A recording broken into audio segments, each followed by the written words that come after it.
Reading a দেখেন আপনাদের একটা বড় একটা প্রবলেম হয় যখন ম্যাচিং টাইপসের কিছু থাকে, সেই প্যাসেজটা আপনাদের কমপ্লিট করতে অনেক বেশি টাইম প্রয়োজন হয়, কারণ ম্যাচিং টাইপসের কোশ্চেনগুলো আসলেই একটু ডিফিকাল্ট। এখনই শুরু হবে। Hello guys, can you hear me? শুনতে পাচ্ছে কিনা দুই একজন একটা এনশিওর করেন তো। Is my sound clear enough and loud enough? So it's loud and clear.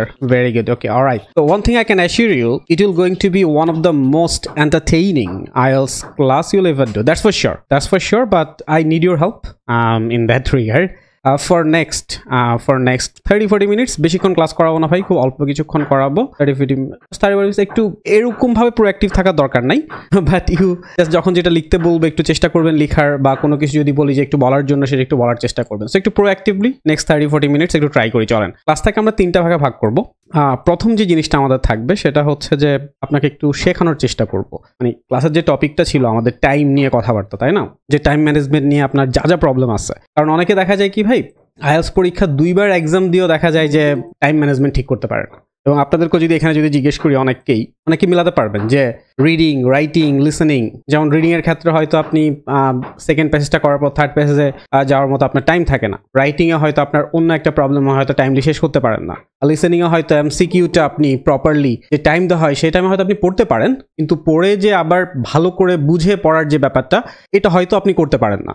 So প্রবলেমগুলো কিন্তু ডিফারেন্ট। মানে যেমন আপনার রিডিং, রাইটিং, লিসেনিং, এই 3টা হচ্ছে যে টাইম, যে টাইম আপনাকে দেওয়া হয় ওই টাইমের মধ্যে আপনি কিভাবে শেষ করবেন, এটা হচ্ছে আপনার টেনশন, তাই না? যে টাইম আপনার বেশি লাগছে, কত কম টাইমে শেষ করা যায়, সেটা রিডিং হোক, লিসেনিং হোক, রাইটিং হোক, যেটাই হোক। আবার স্পিকিং এর জন্য ব্যাপারটা কিন্তু একদম পুরোটাই ডিফারেন্ট, পুরোটা একদম অপোজিট। কেমন? যে স্পিকিং এ প্রবলেম হয় যতক্ষণ পর্যন্ত আপনার বলা দরকার আপনি ততক্ষণ হয়তো ফ্লুয়েন্টলি বলতে পারছেন না, মানে একটু বেশি টাইম পর্যন্ত আপনি ফ্লুয়েন্টলি কথা বলতে চান স্পিকিং এ। তো দেখুন, এটা হচ্ছে আপনার প্রবলেম টাইম নিয়ে মেইনলি বলা যায়। তো এটা নিয়ে আপনাদের সাথে কাজ করার চেষ্টা করবো আজকে। এরপর সেকেন্ড পোর্শনে ক্লাসের আপনাদেরকে একটা ডিসকাউন্ট অ্যানাউন্সমেন্ট করব এবং ফাইনাল আপনাদের কোশ্চেন নিব। ওকে, চলেন পড়াশোনাতে যাই। প্রথমত রিডিং এর জন্য একটু বলার চেষ্টা করি। রিডিং এ দেখেন আপনাদের একটা বড় একটা প্রবলেম হয় যখন ম্যাচিং টাইপসের কিছু থাকে, সেই প্যাসেজটা আপনাদের কমপ্লিট করতে অনেক বেশি টাইম প্রয়োজন হয়, কারণ ম্যাচিং টাইপসের কোশ্চেনগুলো আসলেই একটু ডিফিকাল্ট এবং এর টাইম প্রয়োজন হয়। কার কার প্রয়োজন হয়? ম্যাচিং টাইপসের যে কোশ্চেনগুলো, এগুলো যখন আপনি সলভ করেন তখন আবার টাইমটা একটু বেশি প্রয়োজন হয়। লেখেন তো দুই একজন, আগে হাত তুলতেছেন, থ্যাংক ইউ। তো এই যে দেখেন, এই ব্যাপারটা হচ্ছে আমরা একটু সলভ করার চেষ্টা করি, কারণ আমি তো আর সব কিছু টাইম ম্যানেজমেন্টকে শেখাতে পারবো না। একটা শেখাই দেই তাহলে আপনি বুঝতে পারবেন যে আসলে কিভাবে টাইম ম্যানেজমেন্টটা করতে হয়। তো প্রথমত দেখেন, এই জায়গাটা যদি আমরা দেখি, হেডিং ম্যাচিং যখনই আপনার আসবে পরীক্ষায়, ধরেন আপনার পরীক্ষায় এরকম একটা কিছু এসছে, চেষ্টা করেন ভিডিও অফ করে রাখতে। You'll feel comfortable, will to. Alright, video একটু অফ করে রাখার চেষ্টা করবো, আপনারা কমফোর্ট লাগবে, আমরা কমফোর্ট ফিল করবো। হেডিং ম্যাচিং যখনই পাবেন, প্রথম যে কাজটা করবেন সেটা হচ্ছে দেখে নেবেন যে পুরো কোশ্চেন টাইপসে আর কি কি কোশ্চেন আছে। এটা কিভাবে হেল্প করবে আপনি 10-15 মিনিট পরে আপনি বুঝতে পারবেন। জাস্ট দেখেন কোশ্চেন টাইপসে কি আছে, হেডিং ম্যাচিং। এরপরে বাকি আর কি কি কোশ্চেন টাইপস আছে চলেন নিচে দেখি। এরপরে দেখেন এখানে আরেকটা ম্যাচিং আছে, ম্যাচিং স্টেটমেন্ট। দেখেন একটা প্যাসেজে 2টা ম্যাচিং এসছে। এটা কিন্তু ক্যামব্রিজ 13, মানে এটা একটা আইএলটিএস পরীক্ষা এসেছিল। তার মানে যে স্টুডেন্টটা আপনার এই প্যাসেজটা করতে গেছে তার কিন্তু অনেক সময় লেগে গেছে, তাই না? আমরা চেষ্টা করব এই ধরনের হার্ডেল আমরা কিভাবে সলভ করব কম সময়ে এবং অ্যাকুরেটলি। ওকে, এখানে ম্যাচিং স্টেটমেন্ট দেওয়া আছে, এরপরে আবার কি দেওয়া আছে, কয়েকটা ফিল ইন দ্য গ্যাপস দেওয়া আছে। আপনার কাজ কি, এখানে যে নামগুলো আছে, আমরা প্রথমে হেডিং ম্যাচিং নিয়েই কাজ করব, বাট এখানে যে নামগুলো আছে এই নামগুলো আমরা একটু মনে রাখার চেষ্টা করবো। মনে কিভাবে রাখবো? সত্যি কথা বলতে গেলে আপনার মনে থাকবে না। তো কি করতে হবে, এই নামগুলোর একটা পোর্শন আপনি যখন হেডিং ম্যাচিং করবেন, হেডিং ম্যাচিং এর এখানে হচ্ছে যে আপনি লিখে রাখতে পারেন। যেমন একটা পোর্শন, যেমন এটা হচ্ছে পিটার টুহি, তো পিটার আপনি টুহি লিখে রাখেন। থমাস গোয়েটস, টি দিয়ে গোয়েটস লিখে রাখেন। জন স্টুইট, জন দিয়ে স্টুইট লিখে রাখেন। ফ্রান্সকো এন্সফেল্ডার, ফ্রান্সকো লিখেন, তারপর ডাব্লিউ লিখে রাখেন। এতে করে কি হবে, আপনি যখন এই নামগুলো খুঁজে পাবেন প্যাসেজে গিয়ে, আপনি যখন এই নামগুলো খুঁজে পাবেন তখন আপনার মাথায় নক আসবে যে আচ্ছা, আমি এই কোশ্চেনটাও পিটার টুহি যখন পাবো, আমি যখন হেডিং ম্যাচিং তো করছি, আমি এই কোশ্চেনটাও হচ্ছে আমি তখন অ্যান্সারটা করতে পারবো। যখন থমাস গোয়েটস পাবো, আমি তো হয়তো আরেকটা প্যাসেজ পড়ছি, বাট তখন আমি এই কোশ্চেনটার অ্যান্সারও করতে পারবো। যখন জন স্টুড পাবো, আবার এখানেও জন স্টুড আছে, দেখেন এখান থেকেও 2-একটা ওয়ার্ড আমরা একটু পিক করার চেষ্টা করব। যেমন জন স্টুডটা খুব ইজিলি পিক করা যাচ্ছে। আরেকটা ওয়ার্ড এখানে দেওয়া আছে, কি দেওয়া আছে সেটা অ্যাটেনশন সিস্টেম। দেখেন ইনভার্টেড কমার ভিতরে দেওয়া আছে। তো ইনভার্টেড কমার ভিতরে দেওয়া আছে মানে এই জিনিসটা আমরা অ্যাজ ইট ইজ পাবো প্যাসেজে। যখন কোনো কিছু প্রপার নাউন থাকে বা কোনো ইনভার্টেড কমার ভিতরে থাকে তখন সেগুলো আমরা অ্যাকুরেটলি প্যাসেজে পাই। এর বেশি কিছু আমরা খুব একটা ইজিলি খুঁজে পাবো না, সো আমরা আর কিছু দাগাবো না, কারণ এই ওয়ার্ডগুলো অন্য যে ওয়ার্ডগুলো আছে এগুলো খুব বেশি খুঁজে পাওয়া যাবে না। অলরাইট, তো আমাদের ইনিশিয়াল প্ল্যানিং শেষ, যে আমরা প্রথমে অন্য যে কোশ্চেন টাইপসগুলো আছে সেই কোশ্চেন টাইপসগুলো থেকে কিভাবে আমরা হেল্পটা নিব বা সেই কোশ্চেন টাইপসগুলোকে আমরা কিভাবে হেল্প করব একটা ধারণা আমরা পেয়ে গেলাম। এবার আমরা হেডিংটা পড়বো, বাট হেডিংটা পড়ার আগে টাইটেলটা একটু বুঝে আসা খুব জরুরি, so that you will understand what you will going to face.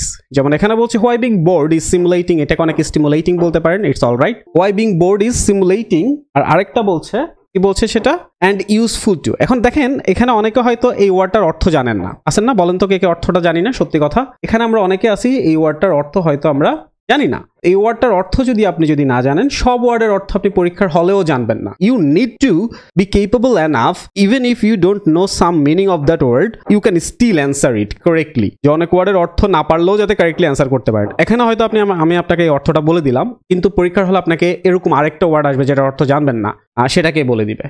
এরকম পরে জেনে নেবেন, বাট যখন সলভ করবেন তখন না। এরপরে অ্যান্ড এর পরে এখানে কি দিল দেখেন, অ্যান্ড এর পরে এখানে দিল যে ইউজফুল। এখন দেখেন অ্যান্ড আমরা কখন ব্যবহার করি, দেখেন একটা ন্যাচারাল সেন্স ইউজ করেন যে অ্যান্ড আমরা কখন ইউজ করি, যখন একই ধরনের দুইটা জিনিসের মাঝখানে আমরা অ্যান্ড ব্যবহার করি, তাই না?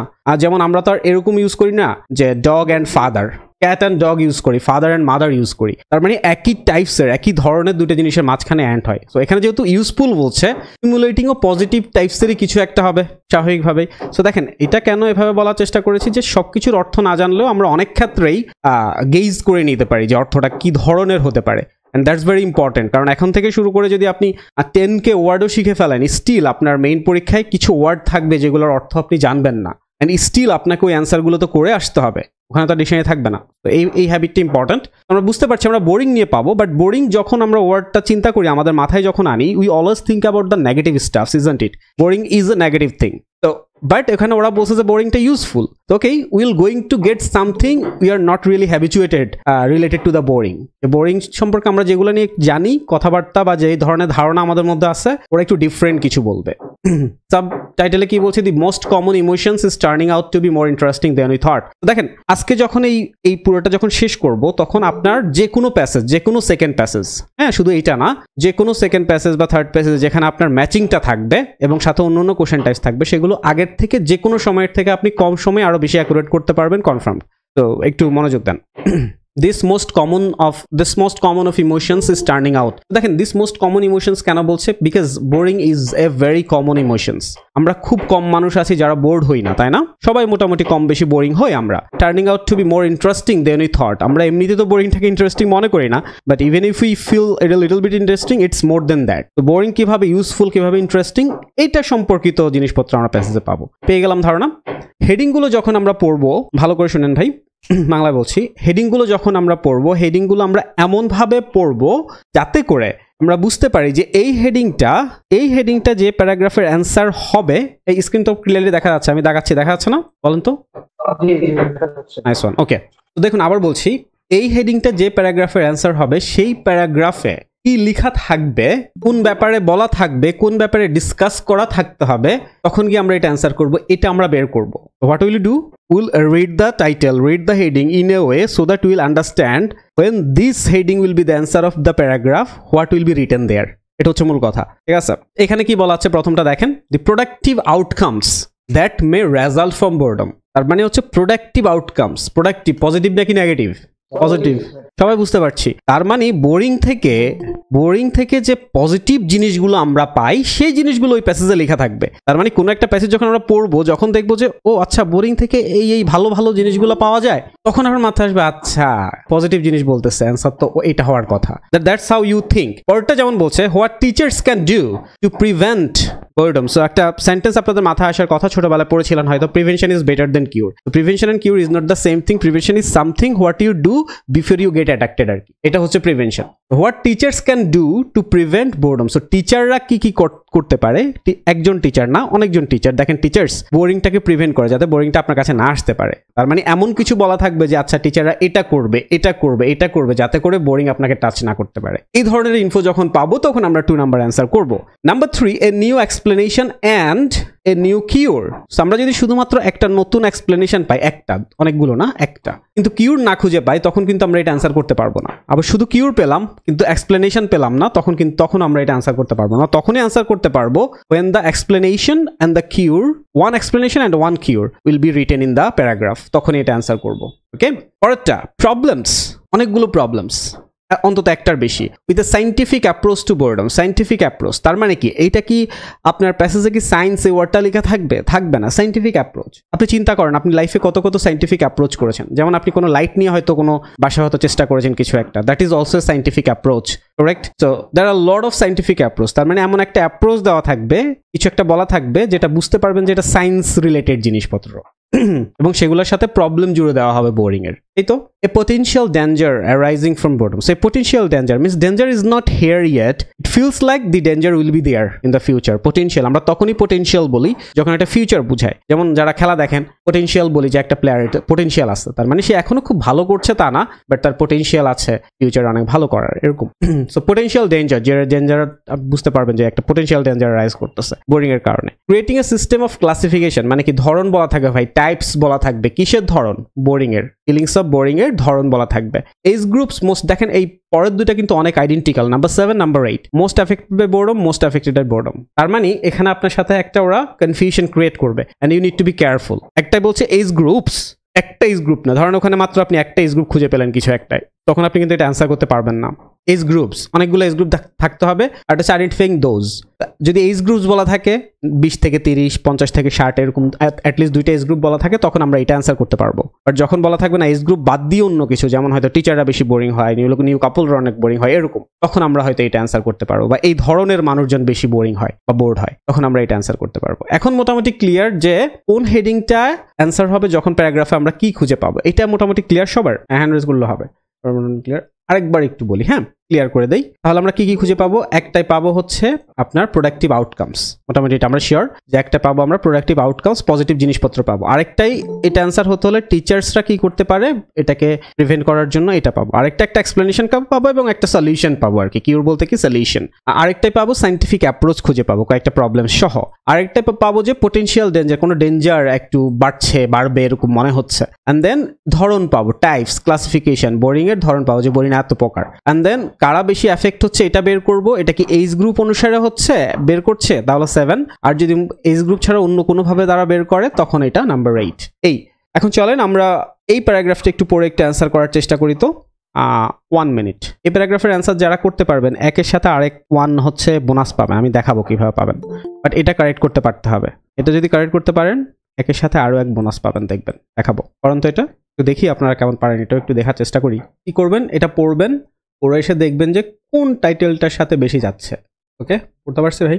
ধারণা করেও কিন্তু অ্যান্সার করতে হবে, তাই না? সবসময় 100% শিওর করে আপনি অ্যান্সার করতে পারবেন না, sometimes you need to take a guess. এখানে কি বলছে? We all know how it feels, it's impossible to keep your mind on anything, time stresses out, and all things you could do seem equally unlikely to make you feel better. তার মানে boring এর একটা ওরা কি দিল? Boring এর একটা definition দিল, তাই না? বোরিংটা কি? যে আপনার কোনো কিছুতে মন বসে না এবং আপনার সবকিছুই হচ্ছে এই যে same equally unlikely to feel better, কোনো কিছু আপনাকে বেটার ফিল করতে পারছে না। বাট ডিফাইনিং বোরডম, এবারে ওরা বোরিংটা ডিফাইন করার চেষ্টা করছে, so that it can be studied in the lab, যাতে করে এটা ল্যাবে স্টাডি করা যায়। প্রুভড ডিফিকাল্ট, তার মানে বোরিংটাকে ডিফাইন করার জন্য ওরা এটাকে ল্যাবে স্টাডি করেছে। স্টাডি করে তারা পেয়েছে যে তারা এটা পেলো যে এটা হচ্ছে ডিফিকাল্ট, তাই না? For start it can include a lot of other mental states such as frustration, তার মানে তারা ল্যাবে স্টাডি করে অনেকগুলো মেন্টাল স্টেটস পেয়েছে। কি পেয়েছে? ফ্রাস্ট্রেশন পেয়েছে, অ্যাপেথি পেয়েছে, ডিপ্রেশন পেয়েছে, ইনডিফারেন্স পেয়েছে, তাই না? এখন আপনি ধরেন অ্যাপেথি মানে যদি না জানেন, ডিপ্রেশন তো জানেন, ফ্রাস্ট্রেশন তো জানেন, তার মানে অ্যাপেথি এরকম কাছাকাছি কিছু একটা।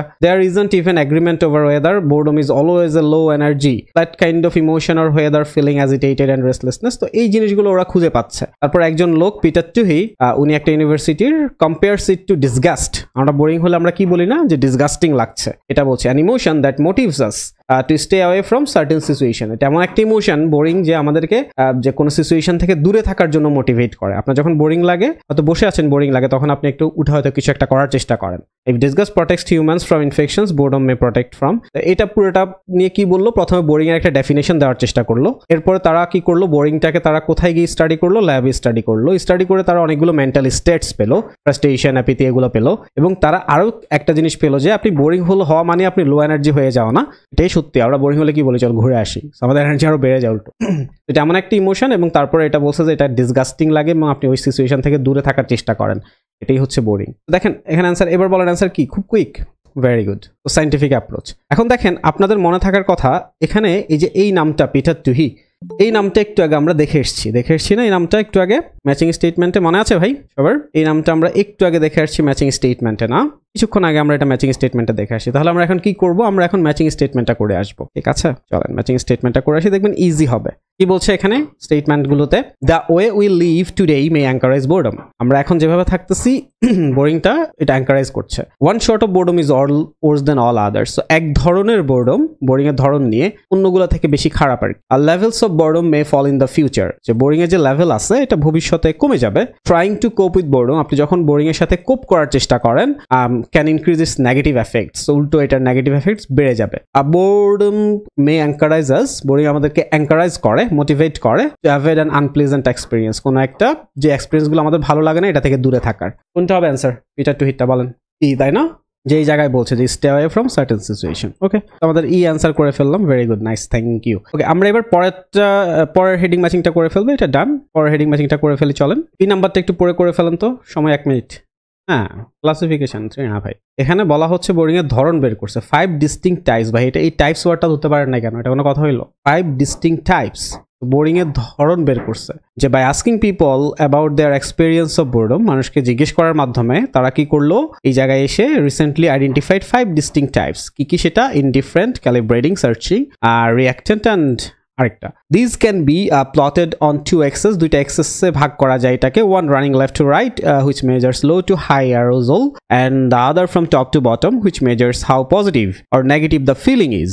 Intriguingly, Goetz has found that while people experience, মানুষ যখন কি এক্সপিরিয়েন্স করে, while people experience all kinds of boredom, যখন সব ধরনের বোরিং সে এক্সপিরিয়েন্স করে, tend to specialize in one, একটাই স্পেশালাইজ হয়ে যায়, of the 5 types, 5টা ধরনের মধ্যে the most damaging is reactant, সবচেয়ে ড্যামেজিং, সবচেয়ে খারাপ হচ্ছে রিঅ্যাক্টেন্ট, এটার এইসব জিনিসপত্রের কারণে। the most useful is what Goetz call indifferent boredom, একটা ইউজফুল বোরিংও আছে এটা বললো, and however its remains can be weathered, তারপর এটা শেষ করলো। সো পুরোটা জুড়ে বোরিং এর ধরন নিয়ে কথা বলা হয়েছে, তাই না ভাই? নাম্বার 6। এখন আপনাদের মনে আছে থমাস যে গোয়েটসের যে কথাবার্তা, এটাও আমাদের কোথায় জানো, এটা আমাদের স্টেটমেন্টে একটা আছে, না আছে ভাই? এই যে থমাস গোয়েটস, কোনটা হবে বলেন তো? কঠিন হওয়ার কথা না তো। একটা হচ্ছে যে বোরিংটাকে অ্যাঙ্কারাইজ করবে যেভাবে আমরা এখন বাস করি, আরেকটা হচ্ছে এক ধরনের বোরিং অন্য সবগুলা থেকে খারাপ, আরেকটা হচ্ছে বোরিংটা ফিউচারে কমে যাবে। One sort of boredom is worse than all others, তাই না? যেটা বললো যে সবচেয়ে খারাপ হচ্ছে the most amazing is reactant, সবচেয়ে খারাপ হচ্ছে। এখন আপনাকে এভাবে কেন করানো হচ্ছে? আপনাকে এভাবে করানো হচ্ছে, আপনি যদি শুধু হেডিং ম্যাচিং নিয়ে থাকতেন, চিন্তা করেন, একটু ভাবেন তো, আপনি সবগুলো প্যাসেজ শেষ করে তারপর আপনি এখানে এসে এবার আসছেন যে আচ্ছা ঠিক আছে আমি সবগুলো প্যাসেজ শেষ করছি, মানে আপনি যদি সিরিয়াল বাই যদি যেতেন, এখন আমি হচ্ছে ম্যাচিং স্টেটমেন্ট করব।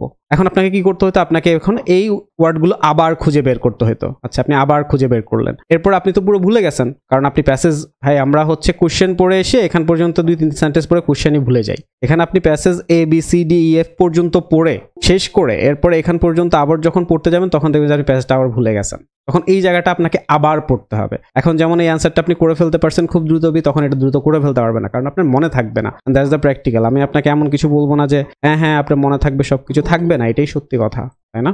তো এভাবে যখন করবেন, এতে করে যেটা হলো, যে সময় আপনি 2টা হেডিং অ্যান্সার করলেন সেই সময় আপনি আসলে 4টা অ্যান্সার করলেন। তো আমাদের টার্গেট থাকবে আমাদের হেডিং ম্যাচিং, যেমন এখানে কয়টা 6-7টার মতো হেডিং ম্যাচিং আছে, আমাদের চেষ্টা থাকবে যে এই 6-7টা তো আমরা অ্যান্সার করবো, ঠিক আছে, যে সময় এই 6টা কয়টা আছে 6টা, এই সময় আমরা 6টা অ্যান্সার করবো, সেই সময় আমরা 13টা না হোক অন্তত 10+ 11-12টা করে ফেলতে পারবো।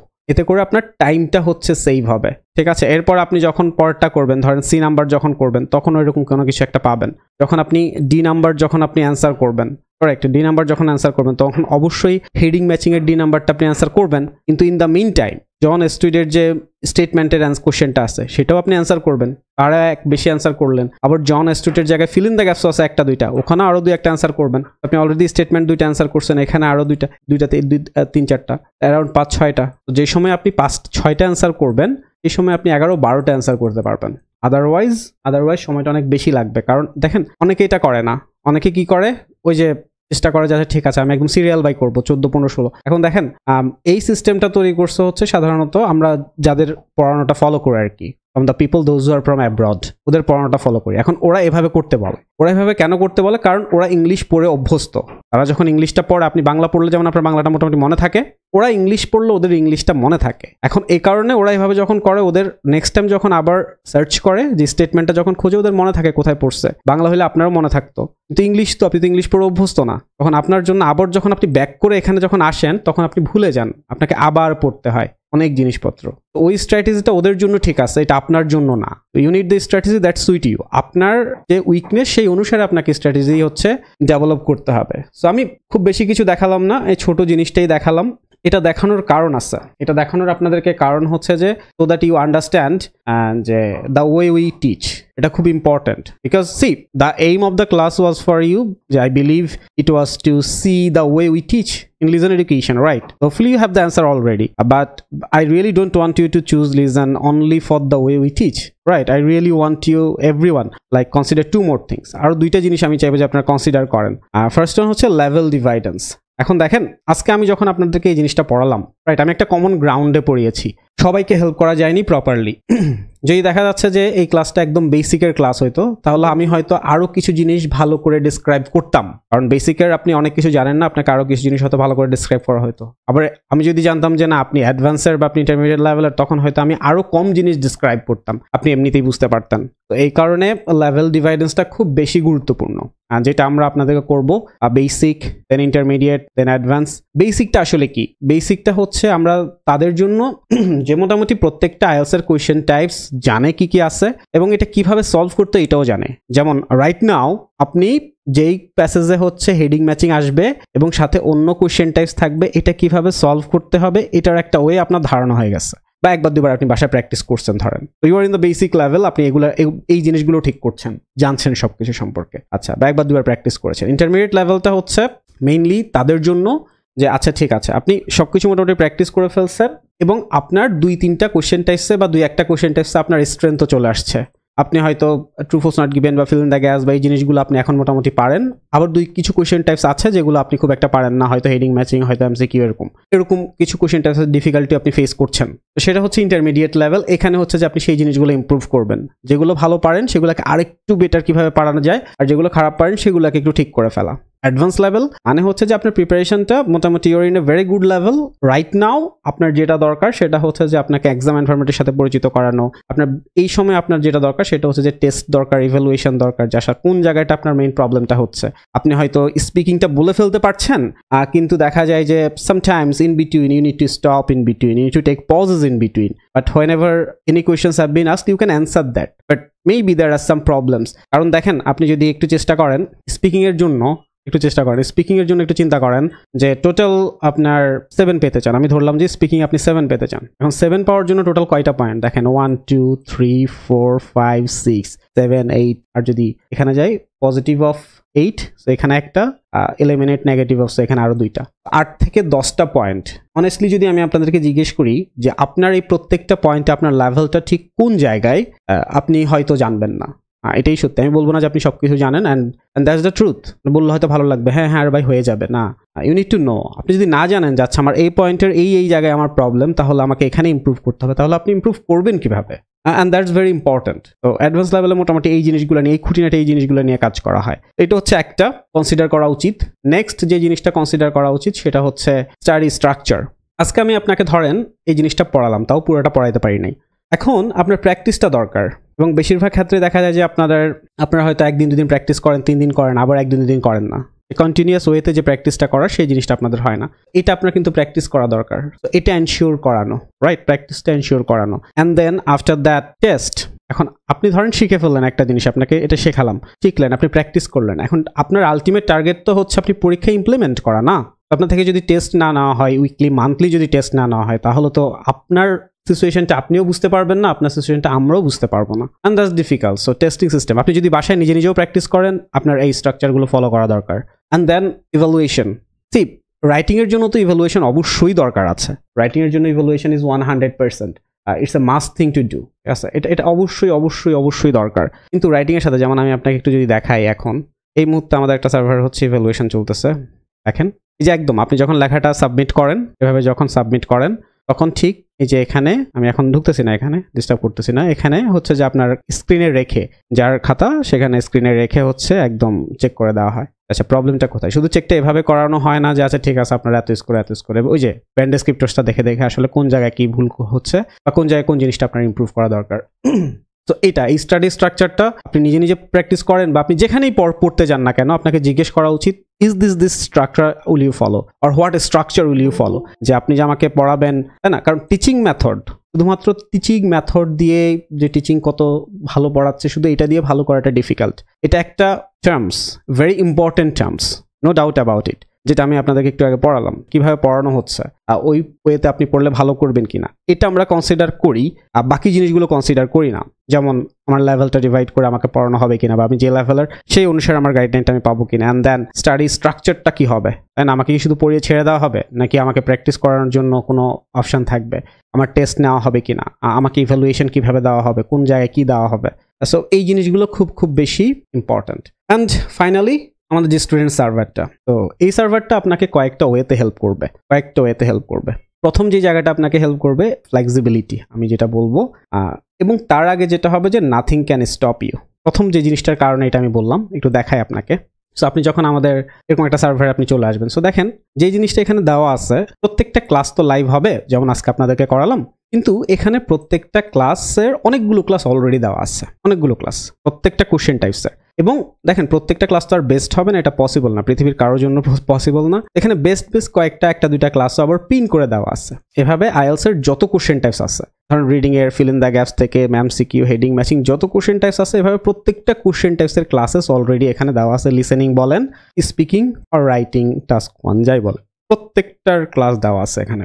যেমন এখানে বার চার্ট, প্রত্যেকটা সেন্টেন্স বাই সেন্টেন্স কিভাবে লিখবে, এইসব জিনিসগুলো।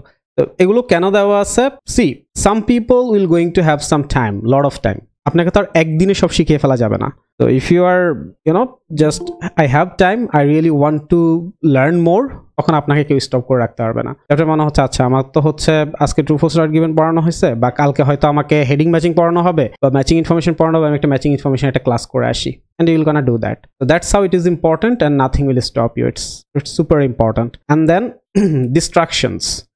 দেখেন আপনারা যখন ইউটিউবে কোনো একটা ক্লাস করতে যান, রাইট, হয়তো ক্লাস একটা শুরু করলেন, কিছুক্ষণ পর অন্য ভিডিওতে চলে যাওয়া হয়, না রিলসে চলে যাওয়া হয়, অ্যান্ড দ্যাটস দ্য ট্রুথ।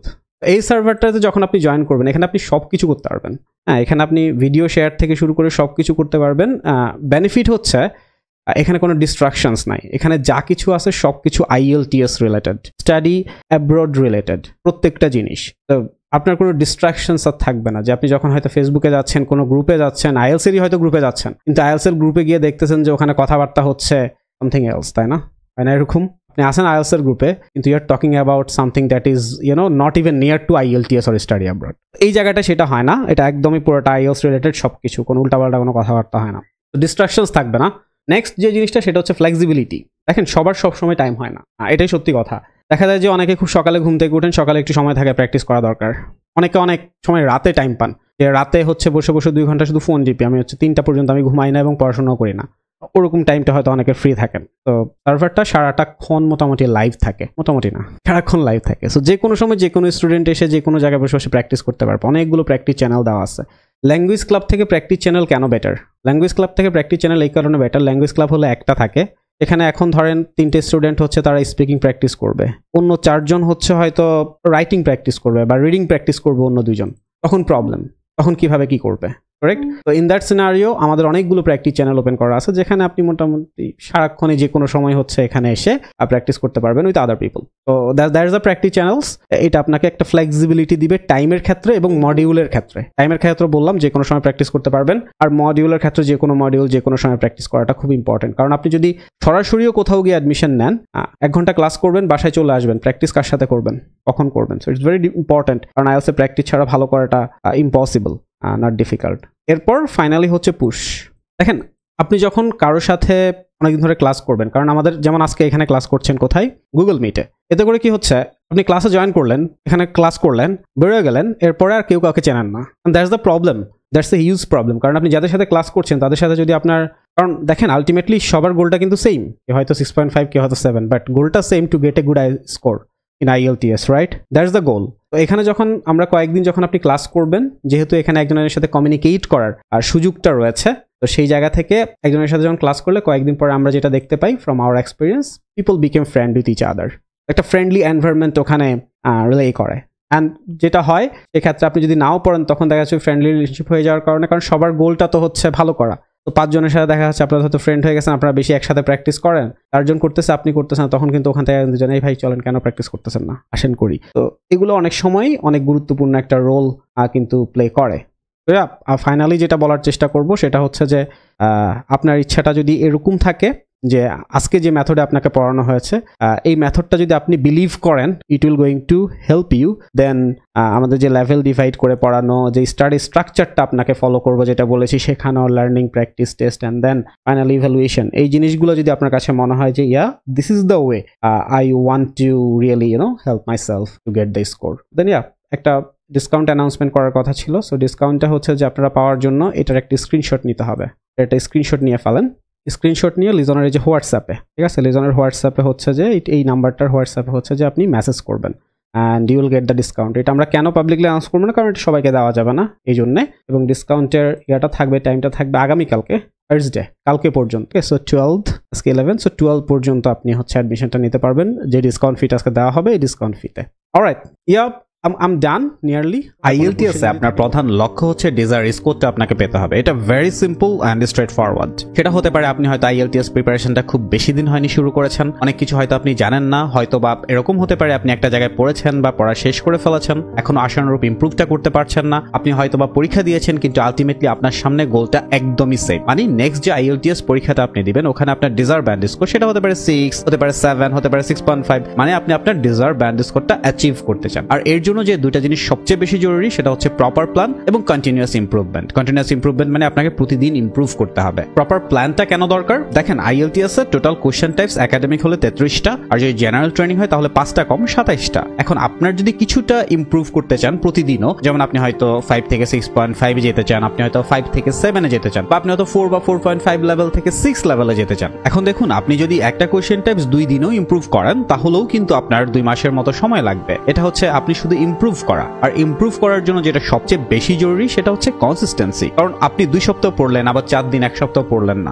এভাবে কিন্তু আপনি আপনার ডিজায়ার্ড স্কোর পাওয়াটা একটু ডিফিকাল্ট। তো আপনাকে ডিজায়ার্ড স্কোর পাওয়া পর্যন্ত আমরা উইকলি 2 দিন রাইটিং ইভ্যালুয়েশন, 2 দিন স্পিকিং অ্যান্ড প্র্যাকটিস ইভ্যালুয়েশন, এগুলো থাকবে। আপনি জয়েন করছেন না, আচ্ছা আপনি 2 দিন হয়তো জয়েন করতে পারছেন না, কিন্তু একদিনও যদি জয়েন না করেন তাহলে আপনাকে আমি কেন, আল্লাহ ছাড়া আর কারো ক্ষমতা নেই ইমপ্রুভ করানোর। কারণ দেখেন, IELTS এর ক্ষেত্রে 60, 70, 80% কষ্ট সবাই করে, কিন্তু ওই যে বাকি 10%, 20%, 25% কষ্ট না করার কারণে তাদের ডিজায়ার্ড স্কোরটা কোনো না কোনো মডিউলে কিন্তু মিস হয়ে যাচ্ছে। সো আপনাকে লেভেল অনুসারে ডিভাইড করে একটা প্রপার রুটিন অনুযায়ী উইকলি 5 ডেজ ক্লাস, এছাড়াও আমরা উইকলি একটা সেমিনার করি যেখানে আমরা আমাদের সাথে বিভিন্ন জিনিসপত্র আপনাদের সাথে শেয়ার করি। এখানে আপনাদের যারা ভালো স্কোর করে অলরেডি চলে গিয়েছে, ভালো কোনো কান্ট্রিতে হয়তো আছে, হয়তো অনেক দিন হয়েছে গিয়েছে, সেটেলড হয়েছে, এস্টাবলিশড হয়েছে, আবার অনেকে হয়তো রিসেন্টলি গিয়েছে। তো এই ধরনের মানুষজন যারা অলরেডি লিজন থেকেই গিয়েছে, ওরাই সেখানে কথাবার্তা বলে, আপনারা এখান থেকে একটা ইনসাইট পাচ্ছেন বা পাবেন হোপফুলি। ব্যাপারটা এমন যে আচ্ছা ঠিক আছে, ওরাও লিজনে পড়ে গিয়েছে, আমিও তো লিজনে পড়ছি, so I am gonna also get better. কারণ এরাই আপনার অ্যালামনাই। আলটিমেটলি আপনি যখন দেশের বাইরে যাবেন দেখবেন যে ওদের থেকেই আপনি হেল্পটা নিতে পারছেন, টাকা পয়সা দিয়ে হয়তো হেল্প না, ইনফরমেশন দিয়ে অনেক হেল্প আসলে পাওয়া যায়। মোট কথা, আপনার ডিজায়ার্ড স্কোর পাওয়া পর্যন্ত যত ধরনের হেল্প লাগবে লিজন এডুকেশন থেকে সব ধরনের হেল্প আপনি পাবেন। পড়ানো, প্র্যাকটিস করানো, আপনার প্রবলেম ধরিয়ে দেওয়া, মান্থলি টেস্টগুলোতে আপনার সাথে আলাদা করে কথা বলা, আপনার কোথায় কি সমস্যা হচ্ছে একটা প্রপার রুটিন আপনাকে প্রোভাইড করা, আপনার প্রবলেমগুলো সলভ করে আপনাকে ডিজায়ার্ড স্কোরের দিকে এভরি এভরিডে ইমপ্রুভমেন্টটা ট্র্যাক করা। তো এভরিথিং লিজন এডুকেশন থেকে প্রোভাইড করা হবে, এটা একটা প্রমিস। বাংলাদেশে অন্তত আর কোনো প্রতিষ্ঠানই আপনাকে একদম একটা সিস্টেমেটিক ওয়েতে। এটা কেন গুরুত্বপূর্ণ? কারণ একটা হচ্ছে যেমন খুশি তেমন সাজো, আজকে এটা ভালো লাগলো করলাম, কালকে ভালো লাগলো না করলাম না। এভাবে একটা পার্সন যেভাবে ইমপ্রুভ করবে, আরেকটা পার্সন একটা রুটিনের মধ্যে দিয়ে যাবে, প্রতিদিন প্র্যাকটিস করবে, প্রতিদিন না হলেও সে সপ্তাহে 4 দিন প্র্যাকটিস করবে, বাট সে 4 দিনই করবে। একটা সিস্টেমের মধ্যে দিয়ে যখন আপনি যাবেন তখন আপনার জন্য স্কোর করাটা অনেক বেশি ইজিয়ার। এখানে আপনি মোটামুটি সারাক্ষণই যে সময় ফ্রি থাকবেন তখনই প্র্যাকটিস করতে পারবেন। কেউ সকালে ফ্রি থাকে, কেউ সন্ধ্যায়, কেউ রাতে ফ্রি থাকেন, ঘুমান না, আমাদের প্র্যাকটিস চ্যানেলগুলো আছে, যে কোনো সময় আপনি ওখানে জয়েন করবেন, প্র্যাকটিস করবেন। কারণ আপনি একটা প্ল্যাটফর্মে জয়েন করতেছেন, এমন একটা প্ল্যাটফর্মে আপনি জয়েন করতেছেন যাদের আলটিমেটলি ডিজায়ার্ড গোলটা কিন্তু সেম, যে IELTS এ একটা ভালো স্কোর করা। হ্যাঁ, আমরা হয়তো আপনার রাইটিং সাবমিট না করলে হয়তো বলবো যে হ্যাঁ কেন রাইটিং সাবমিট করছেন না, স্পিকিং এ না বলতে চাইলে হয়তো বলবো যে হ্যাঁ আপনি কেন বলছেন না, আপনি বলেন, ভুল করলো আমরা সেটা ধরিয়ে দিব, আবার সেই ভুলগুলো কেন ঠিক করছেন না সেটার জন্য হয়তো একটু প্রেশার দেওয়া হবে। বাট IELTS একটা ডিজায়ার্ড স্কোর পাওয়ার জন্য এতটুকু প্রেশার তো নেওয়াই যায়। এটাই হচ্ছে এনটক। তো ফাইনাল একটা ডিসকাউন্ট থাকবে, 15,000 ছিল, এরপর আমাদের আরেকটা ছোট একটা ডিসকাউন্ট ছিল। এখন যেহেতু আমরা একটা ফাইনাল মোমেন্টে রেজিস্ট্রেশন করাচ্ছি, সময়ের হিসাব করলে কয়েক ঘন্টা পরে আসলে ক্লাস, আগামীকাল রাত 10টা শুরু হচ্ছে, একটা ফাইনাল ডিসকাউন্ট দিব। এভরিথিং একদম স্কোর পাওয়া পর্যন্ত লিজন হেল্পলাইনে কথা বলেন, পেমেন্ট কমপ্লিট করেন, সার্ভারে জয়েন করেন। নিচে একটা ডেমো ক্লাসের লিংক দেওয়া থাকবে, দেখে নিন। It will definitely going to benefit you. If you have a bit of issues with the fee, then again helpline A call করেন, they will help you out. So all right then, complete the payment, complete the registration, we will see you in the class. Till then, ভালো থাকেন, আসসালামু আলাইকুম।